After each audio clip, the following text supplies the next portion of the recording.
In late 2019, the corporate world stood at the brink of a colossal shift.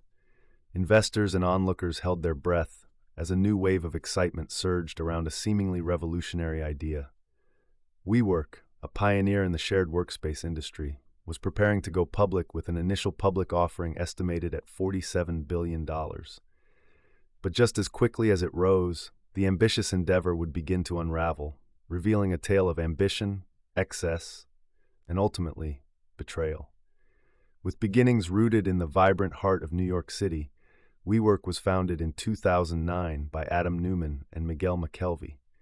Their vision was simple, yet transformative: to create a community of like-minded professionals who could collaborate in dynamic, adaptable office spaces.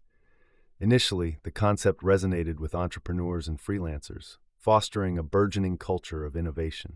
But it wasn't long before WeWork morphed into something larger, something that attracted enormous financial interest from some of the world's biggest investors. Adam Neumann was at the helm, his charisma and bold assertions igniting a meteoric rise. He painted a picture of a future where humans could work, live, and play in harmony within WeWork's community-oriented facilities. More than a business, it was a lifestyle, a sign of a new age. Fueled by heavy investment from SoftBank, one of the largest technology investors globally, the company grew astronomically. By 2019, WeWork boasted over 400 locations worldwide, a staggering valuation of $47 billion, and a rapidly expanding workforce. Surrounded by an atmosphere that screamed disruptive innovation, Neumann's ambitions began to skyrocket. He envisaged a world not merely defined by office space, but redefined by a sense of belonging. Neumann often declared that WeWork was not just a company, but rather a way to elevate the world. However, whispers of uncertainty began to surface as accusations of excessive spending, questionable governance, and outright chaos within the organization emerged. It painted a troubling picture, one that left investors on edge. As the time approached for the initial public offering, the stakes were high and the scrutiny intensified. Reports of Neumann's extravagant lifestyle spilled into the media. A jet-setting CEO with a taste for multi-million-dollar mansions, lavish parties, and an ego that often overshadowed business acumen. Investigators began to look deeper into WeWork's financial mismanagement, revealing a web of discrepancies that threatened to unravel the company's facade. In a 235-page prospectus filed with the Securities and Exchange Commission, the truth began to emerge. Investors learned that despite its revenue growth, WeWork, for most of its existence, had operated at a significant loss. In 2018 alone, the company incurred losses of approximately $1.9 billion. The alarming reality came crashing down. WeWork's business model, reliant on long-term leases and flexible workplace agreements, was far from sustainable. The criticism snowballed, sowing seeds of doubt among investors and analysts alike. As stories circulated about Neumann's reckless decision-making, they exacerbated doubts about the company's future. Allegations surfaced regarding how investors and insiders were treated, alongside concerns over Neumann's personal financial entanglements with WeWork's properties. Critics claimed he had created a company too entangled in his identity, his leadership style fostering an atmosphere ripe for disaster. The veil began to lift. Analysts dissected the company's structure, questioning its multi-billion-dollar valuation. Legal experts began to scan the corporate governance documents, revealing troubling discrepancies between Neumann's interests and those of shareholders. Shareholder activism erupted as a chorus of voices demanded accountability, raising alarms over the high-risk business model that characterized WeWork's expansion. Under considerable pressure, the company postponed its IPO in September 2019. What began as a ladder to unprecedented wealth instead morphed into an imminent collapse. The once mighty valuation of $47 billion began to slip away as the public perception soured. Neumann's negotiation tactics, which had worked so well in the past, now faced incredible pushback from investors apprehensive about the looming storm.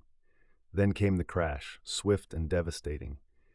In October 2019, Adam Neumann resigned as CEO amid mounting pressures from investors, including SoftBank, who had once been his staunchest ally. The fallout led to immense financial distress for the company. only 1 month later, the valuation plummeted from $47 billion to just $8 billion, a staggering loss that threw the future of WeWork into uncertainty. The collapse shook more than just Neumann and WeWork. It rattled Wall Street, sounding alarms about the sustainability of unicorn startups. Investors suffered exponential losses, and employees faced dire circumstances. As corporate greed was laid bare, legislators and financial analysts began to question whether the tech boom held deeper flaws. In the years that followed, investigations unfolded and lawsuits were filed. WeWork's tumultuous saga was far from over. In early 2020, after investigating the path that led to the implosion, the Securities and Exchange Commission announced an inquiry into WeWork's operations. Analysts scrutinized myriad transactions between the company and Neumann, questioning whether he had misled both investors and the public.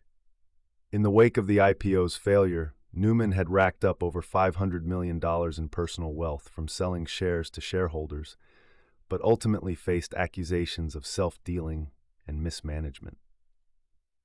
Several lawsuits emerged, with investors alleging that they had been misled about the company's financial stability and governance structure. The once cherished name of WeWork turned into a cautionary tale of excess.